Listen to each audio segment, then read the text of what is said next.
മറ്റത്തൂരിൽ കോൺഗ്രസിന് പിന്തുണ കൊടുത്തിരിക്കുകയാണ് BJP. ലീഗിനെ സംബന്ധിച്ച് അത് എങ്ങനെയാണ് നോക്കിക്കാണുന്നത്?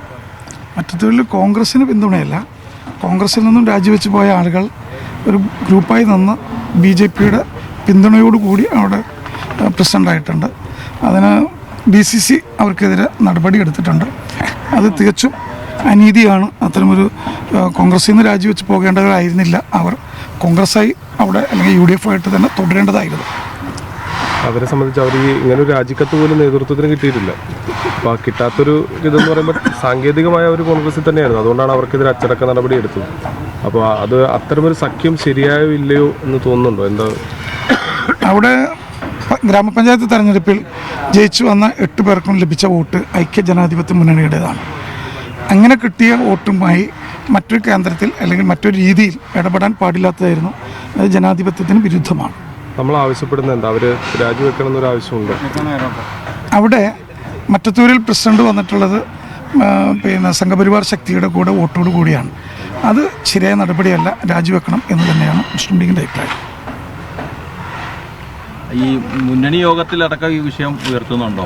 മുന്നണി യോഗം തീരുമാനിച്ചിട്ടില്ല. കോൺഗ്രസ് അതിനു മുമ്പ് തന്നെ ആ വിഷയത്തിൽ ഉചിതമായ തീരുമാനം എടുത്തിട്ടുണ്ട്, നടപ്പിലാക്കും എന്ന് ബോധ്യമുണ്ട്. തീരുമാനം അറിയിക്കുക മാത്രമാണ് ചെയ്തിട്ടുള്ളത്, നടപ്പിലായിട്ടില്ല. DCC പ്രസിഡന്റ് ബന്ധപ്പെട്ടിരുന്നു. ഈ വിഷയവുമായി ബന്ധപ്പെട്ട് ഞങ്ങൾ അങ്ങോട്ടും ഇങ്ങോട്ടും ഞങ്ങൾ സംസാരിച്ചിരുന്നു. ആ വിഷയത്തിൽ ഉചിതമായ തീരുമാനമെടുക്കും. ഏതായാലും BJP പിന്തുണയോടെ അവിടെ ഇപ്പോൾ അവർ കോൺഗ്രസ്സിലല്ല ഉള്ളത്, നടപടി എടുത്തിട്ടുണ്ട്. ഏതായാലും അവിടെ ഒരു അന്തിമമായ തീരുമാനമുണ്ടാകും എന്ന് DCC പ്രസിഡന്റ് പറഞ്ഞിട്ടുണ്ട്. അവിടെ വോട്ട് ചെയ്ത് ജയിപ്പിച്ച ന്യൂനപക്ഷങ്ങളടക്കമുള്ള ആളുകളോടുള്ള വഞ്ചനയല്ലേ കോൺഗ്രസിന്റെ ഉത്തരവാദിത്തപ്പെട്ട? അതിൽ ന്യൂനപക്ഷവും ഭൂരിപക്ഷവും ഇല്ല, ജനാധിപത്യത്തിന് വിരുദ്ധമാണ്. ന്യൂനപക്ഷം ഭൂരിപക്ഷമല്ല. ഇപ്പോൾ നമ്മൾ നോക്കിയാൽ SDP-യുടെ പിന്തുണയോടുകൂടി പല പഞ്ചായത്തുകളിലും മാർക്സിസ്റ്റ് പാർട്ടി ഭരിക്കുന്നുണ്ട്. അപ്പോൾ അത് SDP പോലെയുള്ള ശക്തികളെ ഞങ്ങൾ എതിർക്കുന്നതാണ്. ജനാധിപത്യത്തിന് ചേരുന്നതല്ല എന്ന വിശ്വാസം മുസ്ലിം ലീഗിന് മാത്രമല്ല ഇന്ത്യയിലെ ഭാരതീയർക്ക് മുഴുവനുള്ളതാണ്.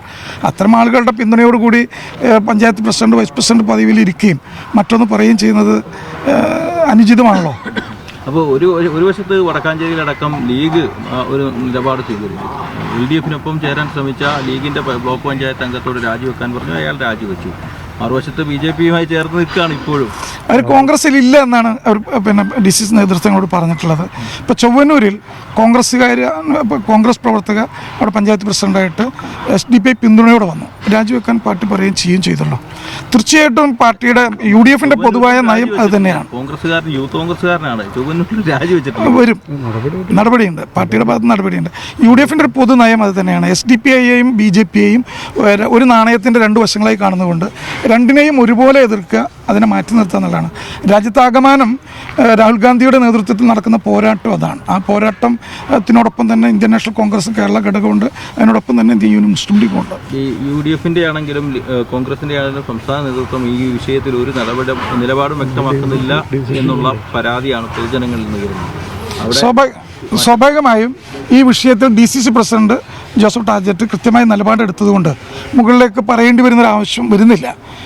കോൺഗ്രസ് നേതൃത്വം ഇന്നലെ VD ഞങ്ങൾ ഒക്കെ സംസാരിച്ചിരുന്നു. VD പറയുന്നതും ഈ വിഷയത്തെ അംഗീകരിക്കുന്നില്ല എന്നുള്ളതാണ്. അത് കോൺഗ്രസിൻ്റെ നയത്തിൻ്റെ ഭാഗമാണല്ലോ.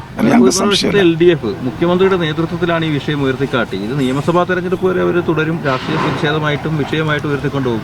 അതിനെ പ്രതിരോധിക്കേണ്ടത് ലീഗിൻ്റെ കൂടെ ഉത്തരവാദിത്വമല്ല. ഞങ്ങളെ സംബന്ധിച്ചിടത്തോളം ഇതിൽ കൃത്യമായ നിലപാടുകൾ ഉള്ളതുകൊണ്ട് അതൊരു വിഷയമില്ല. ഇപ്പോൾ നോക്കുക, ഇന്ന് CPI തന്നെ പറഞ്ഞിട്ടുള്ളത് മുഖ്യമന്ത്രി ഒറ്റയാൻ പോരാട്ടം നടത്തുകയാണ്, അത് തെറ്റാണ്. BJP-യോട് മൃദു സമീപനമുണ്ട്. PM ശ്രീ ഉൾപ്പെടെയുള്ള പദ്ധതി തൊഴിലാളികളുമായി ബന്ധപ്പെടുന്ന ട്രേഡ് യൂണിയൻ ആക്ട് ഒക്കെ BJP-യുമായി സന്ധി ചേർന്നാണ് മുഖ്യമന്ത്രി പോകുന്നതെന്ന് CPI തന്നെ കുറ്റപ്പെടുത്തിയതായി ഇന്നത്തെ എല്ലാ ദൃശ്യശ്രാവ്യ അച്ചടി മാധ്യമങ്ങളിലുണ്ടല്ലോ. അപ്പോൾ അത് മുഖ്യമന്ത്രിക്ക് പറഞ്ഞു നിൽക്കാനുള്ളതാണ്. ഈ മുഖ്യമന്ത്രി എന്ന് പറയുന്ന ഒരാൾ ശബരിമലയിലെ സ്വർണ്ണക്കൊള്ളയിൽ നടപടി എടുക്കേണ്ട ആളുകൾക്ക് നടപടി എടുക്കാതെ പോകുന്നതാണല്ലോ. അപ്പോൾ ശബരിമല വിഷയം വഴിമാറ്റി വിടാനുള്ള തന്ത്രമായി മാത്രമാണ് മുഖ്യമന്ത്രി ഇതിനെ ഉപയോഗപ്പെടുത്തുന്നത്.